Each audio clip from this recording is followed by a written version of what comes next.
Good morning. Our first reading comes from Leviticus 19, verses 33 through 34. When a stranger resides with you in your land, you shall not wrong him.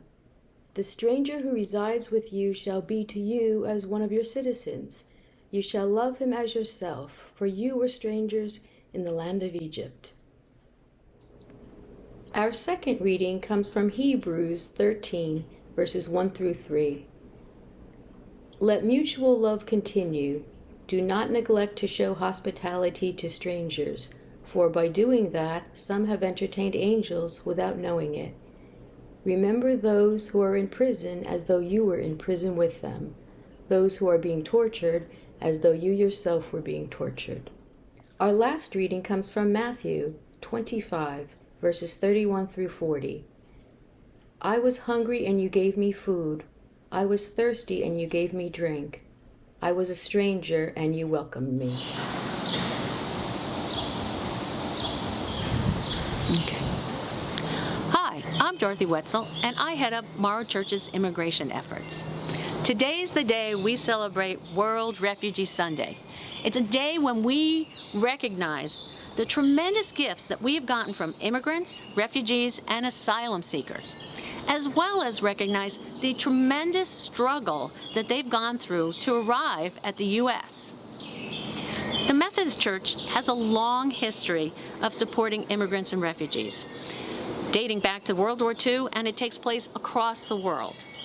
A lot of times we work in partnership with other organizations such as Church World Services.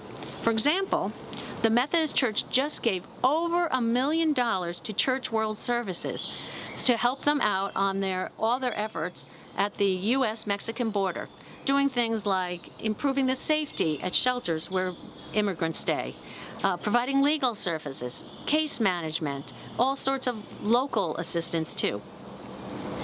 Morrow Church also has a long history of supporting our immigrant friends, oftentimes working with First Friends of New Jersey and New York. Together, we have built walls of welcome, collecting sheets, towels, pillowcases. Also, our immigrant friends have a comfortable place to go home to. We've also collected coats, hats, mittens, so that our immigrant friends, once they're released from detention, have something warm to wear during these harsh New Jersey winters. And finally, we're now working with Welcome Home. We've collected over 40 headsets to give to immigrant children in Jersey City so that they could have a better remote learning experience. I know firsthand from talking to our friends how much these efforts mean to them. But there's nothing like listening to a first-person story, hearing it from the horse's mouth about what they've gone through to come to the U.S. So in a minute, you'll be meeting Carlos Sierra. Carlos is a First Friends staff member as well as a college student. And he's going to tell you his story of how his family came from Cuba to the U.S. to escape the Castro regime, which had decimated half of their family. Carlos's story is a tough one, but hopeful, because he has overcome so much adversity. So take a listen and get inspired.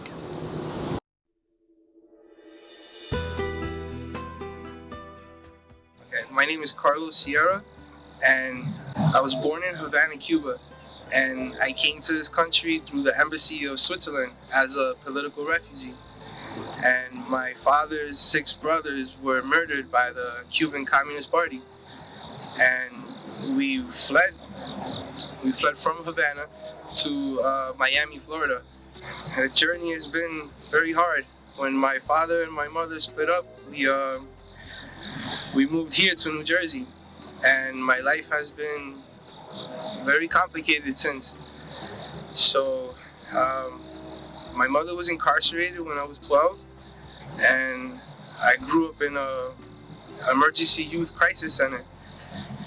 I ran away from that center for like 6 months, and I was basically homeless. So from like 12 to 14, I was living in the streets. So when I was 20, I got incarcerated. incarcerated when I was 20 years old. When my time finished in 2018, I started to notice something was wrong because people that were getting released were going to the left and I was directed to go to the right. And they said that I have to go to immigration.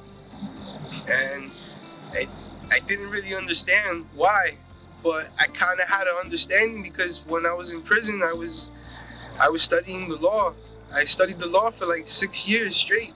And I kind of understood that I had some type of immigration violation, but I didn't really know what it was. So I got rolled over into immigration custody. And when I went in front of the immigration judge, I found out that I never adjusted my status as a political refugee. And because I had a felony conviction, I was inadmissible. So I had to fight in front of the immigration judge. And I didn't have any money. So I basically fought pro se. And there came a point when I was detained at the facility where I kind of didn't know what else to do, and I remember it clearly. I was at the payphone. They had payphones to call, and I was just crying. I didn't know who else to call. I didn't know what to do, and I saw a sign that said "First Friends," and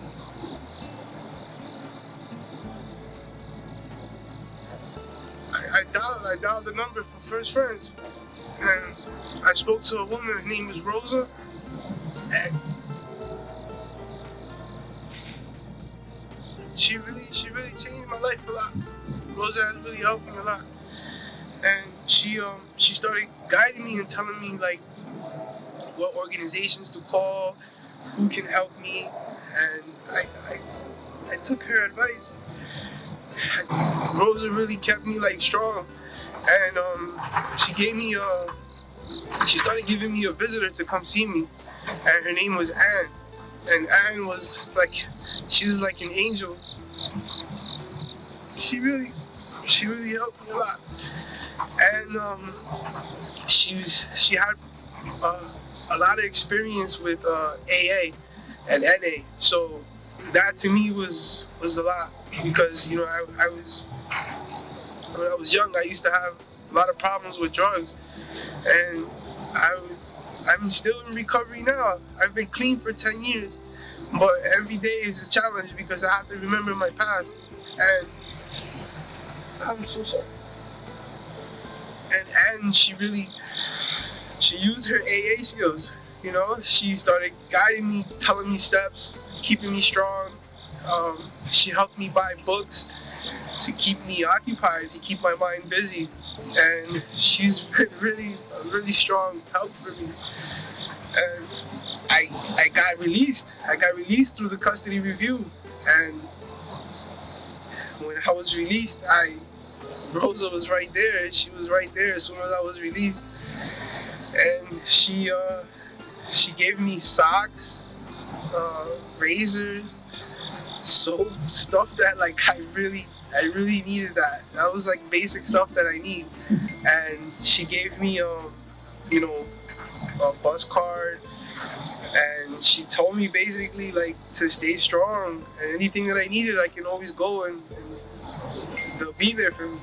So I did. I ended up going back to their office, and she gave me clothes, and I had a really big problem at the time when I went to her office. So when I was released, I wanted to continue my education. So I registered for Bergen County Community College. I didn't have money for books. I needed help for books. And the financial aid wasn't kicking in yet, and the classes were about to start September 2nd. So I contacted Rosa and I explained my situation, and Rosa, she gave me a Visa card, and I was able to purchase my books with the Visa.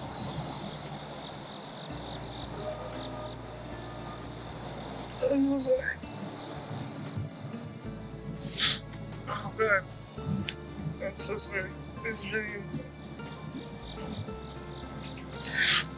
I was able to purchase my books with the Visa card, and she put me in contact with someone named Emily, and Emily's been really nice.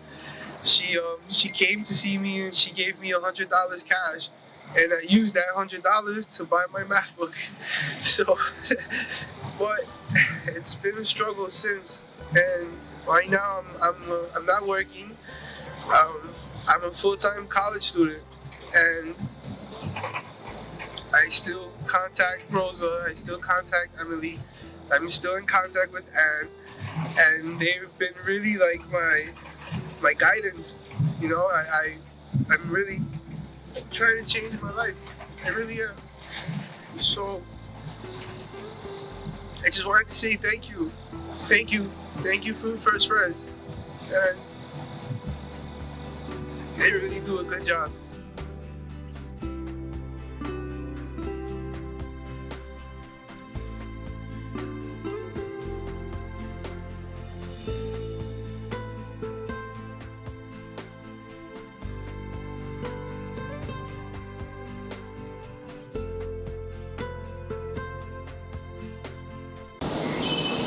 Wow.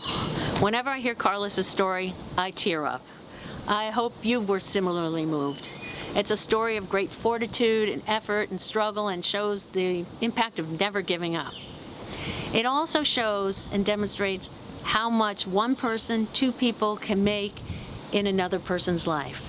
So we do have the power to help our immigrant friends. So I hope you'll contact me, Dorothy Wetzel, or Melinda Wilkening, who heads up our larger global and community outreach efforts, so that we can work together to make immigrants' lives in the United States better and more secure. Thank you.